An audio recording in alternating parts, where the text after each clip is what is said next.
Alright, so a lot of problems with that system so far. This is the first time I've done that. So one big problem is I put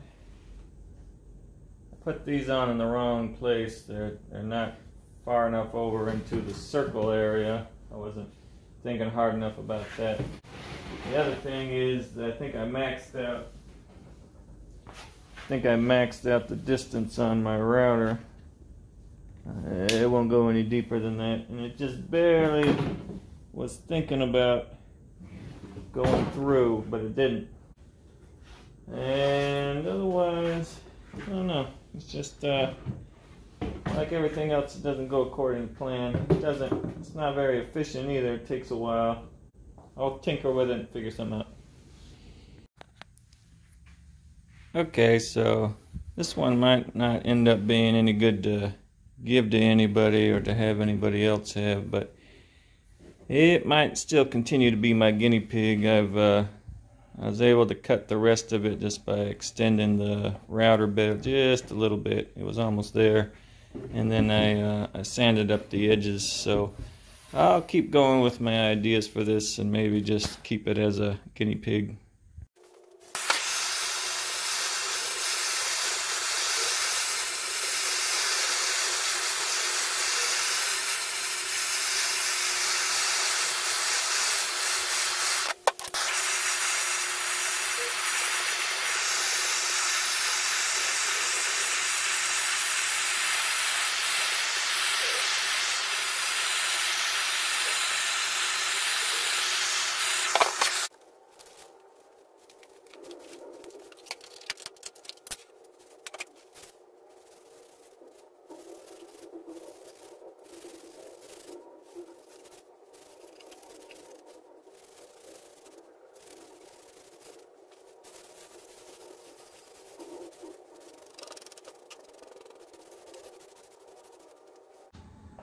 Alright, so I drilled a 5/16 hole in the clock here and put the clock hardware through it, but it looks like it doesn't come through enough to get all of the other pieces of the clock on there. So somehow I'm going to have to come around to the back here and route out a hole or a drop-in space so this can go in a little bit further. So I'm just going to mark the space that the hole needs to be in and then go see what I can do. Alright, I got a 1/2" straight bit on my router, and I set it pretty low because I want to take off just a little bit of material at a time, but it'll probably end up being more material than this.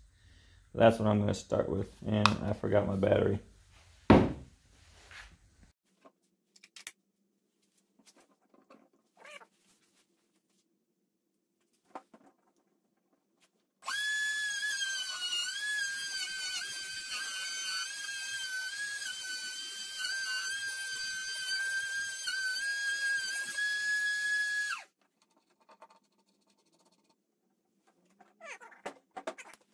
Alright, so we need to be able to see some of these threads when it goes through the hole here.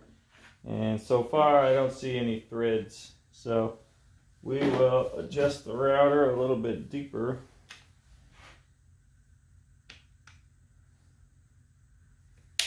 And do it again.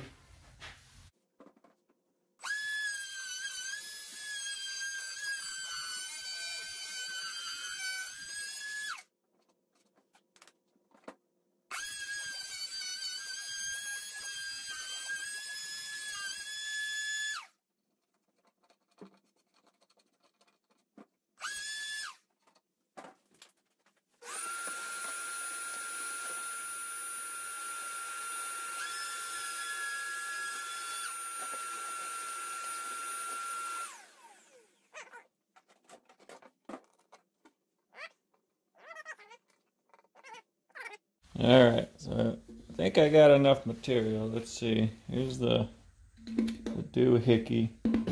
Put the doohickey into there. Flip it around. And we got some threads, so I'm going to go see if I can install the rest of the pieces now that I have some thread showing there. Alright, so I got Arden in the background pouring herself some milk. Get this thing out of here. The instructions say that we put this plastic washer on. I don't know which side goes where, it's just a picture. So that's not helpful. Let's say it's like that. Alright, this is the bottom. Like that. Okay, goes through the clock. And then number 4.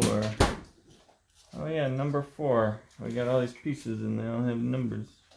Okay, I guess it's this washer here. Number 4 is that washer.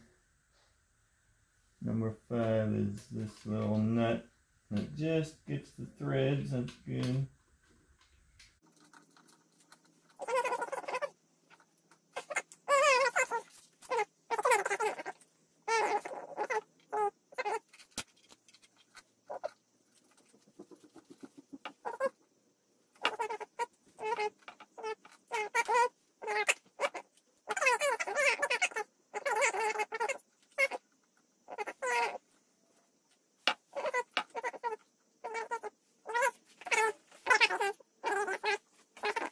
Okay, so here's what I've got so far. These are my first 2 attempts at these kinds of big clocks. I think in the future I'm going to try to make them even bigger than this, maybe some smaller than this. But you see with this one I put some ropes for the numbers. That was kind of fun. So I'm going to see what I can do with these. I might keep one just for fun, but we'll see. We'll see what happens. If you like it, let me know about it. And if you have any better ideas about how to go about making them, let me know about that too. Thanks for watching.